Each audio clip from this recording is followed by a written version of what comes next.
Welcome back. I'm Rick Sanchez. This interview that I did yesterday that left this unanswered question was so popular last night on YouTube. When last we checked, there were 317,000 hits for it.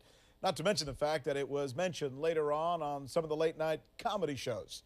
So we thought it would be important for us to try and answer the question, since so many of you were left with that question unanswered. And here is the answer.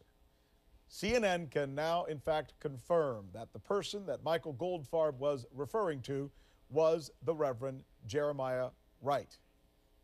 We have also made an agreement with the sources who gave us this information that we would leave it at that, and that we would not go on to reveal who the source of the information was, only to affirm that we can confirm that that's who he was referring to, Jeremiah Wright. We respect the request and the deal that we made, so we'll honor it. Moving on. Since we bring up the name of Jeremiah Wright, we feel it only fair at this point to continue the dialogue and the question. Since he has now been suggested to be an anti-Semitic person, we are joined by someone who agrees with that assertion. Ben Ferguson, host of Ben Ferguson's conservative radio show, is good enough to join us. Thanks, Ben, for being with us. We appreciate you taking time to be here. Good to be here. I guess the argument needs to be made then, and you're here to make it.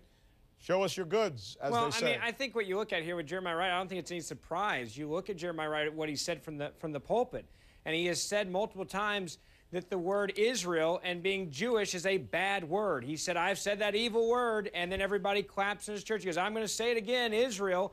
I mean, it's not, he's been pretty flamboyant. Hold on, I have the quote here. I anticipated you might talk about that. Here it is, September 2002. Quote, I said that dirty word again, Israel. Every time I say Israel, Negroes get awfully quiet on you because they're scared. Don't be scared, he says.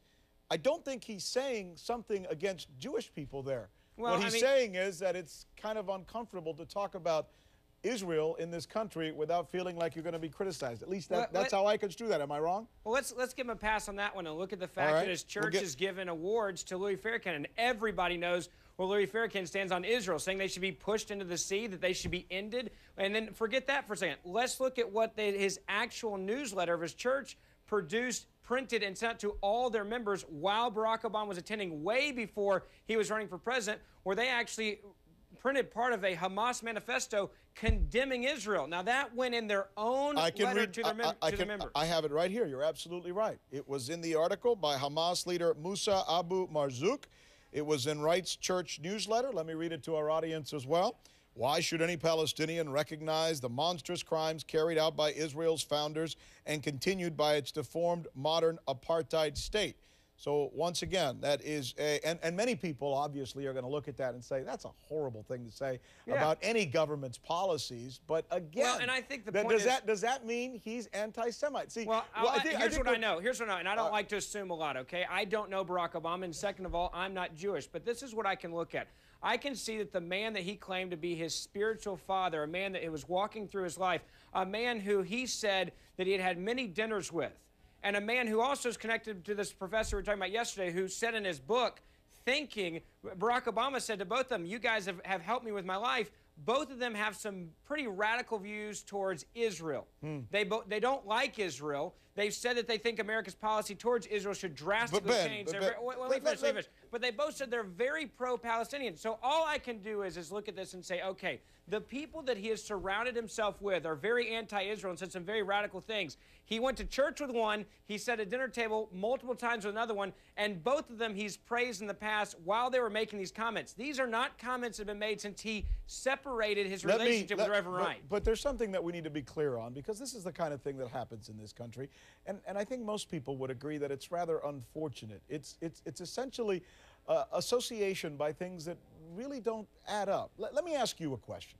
How do you feel about Hugo Chavez and his government in Venezuela? Well, I don't like him. Obviously, I think he's a lot different from what we like here in America. He doesn't like democracy like we like it here. Does that mean that you're anti-Venezuelan or anti-Hispanic? No, because you said one name, and there's a big difference. All You right, said a specific human being. okay, hold I see on, where you're going with this, but hold look on. Let me follow up on this then. You said it's about a name.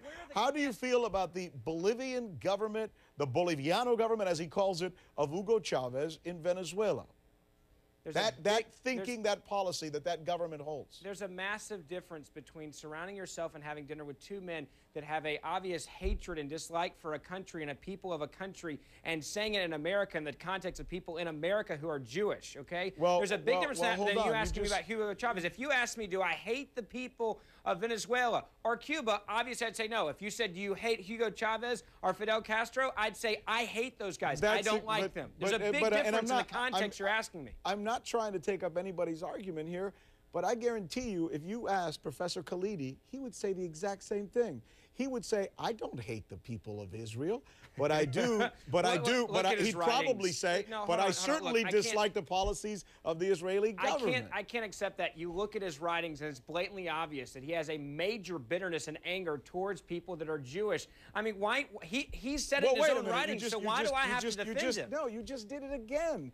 Why is being against Israel's policies being against Jews, when in fact there are Jews who live in Israel who are against Israel's policies? Look at the professor and who he has talked to at Columbia and who he's quoted recently, because I did a lot of research on this, and he quoted the PR person for Hamas at Columbia in a public forum, and he said about Columbia, I mean the professor from Columbia said about the PR man from Hamas, he said that they were very excited and could not wait for America to change because of Barack Obama's stance towards Palestinians. Now, if they're pushing that out there at Columbia and he's pushing everybody else, he must know something I don't know, because he eats dinner with Barack Obama. That is, Barack Obama is going to have a very different approach towards Israel and the people of Israel and Jewish people in this country. And that's what many people believe, and I grant you that. That may be true, that some people in the Arab world think that Barack Obama's policies are, as they see it, more fair. But when Hamas PR is endorsing Barack Obama, I got to worry. Hold on.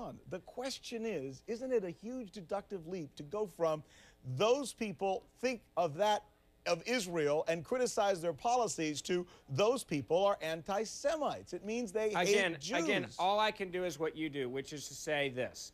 I don't know Barack Obama's heart. All I know is what he has surrounded himself with, who he associates with, who he supports, who he writes about, who he puts his arm around, and who is a spiritual advisor. And those people do not like Israel, and they have very bad things to say about Jewish people in general. And that's all I can look at. I respect that, and I understand what you're trying to say. I have something for you.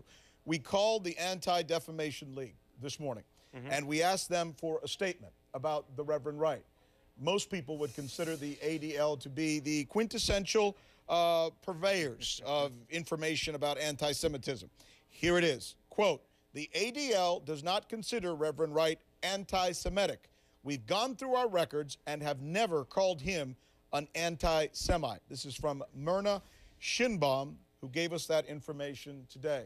To that, what do you say? Again, I don't really care what a certain group says, because maybe they have had 12 hours to do their research. All I know is what I've seen, and what I've seen Reverend Wright say, from what you read at the beginning, from what was said later on, from the people he surrounded himself with, and the excitement that Palestinians and Hamas leadership, their own PR man, openly and publicly endorses Barack Obama because he says it's going to bring change to their side. I got to look at that and go, as a voter, as an average American who does not have dinner with Barack. We got that. You're asking me to read his mind. I can only look at his associations. Well, associations are very shady. You're saying he's an anti-Semite, but you've brought no proof that he's an anti-Semite. Let's leave except it at for all the quotes from the beginning of the interview. And yeah, except the quotes where he criticized Israel's policy. In fact, Israel he didn't do it. country. You're saying because somebody he knows criticized Israel's policy, then he's an anti-Semite. I'm saying they're advisors to him personally. That's a little bit closer than some random person he doesn't know. By the way, he says that Khalidi is not an advisor to him, never has been, and it doesn't have any plans for him to be. But we'll leave it at that, Ben. Excellent conversation. Always appreciate you being here with us. Thank you so much. Thanks for having me.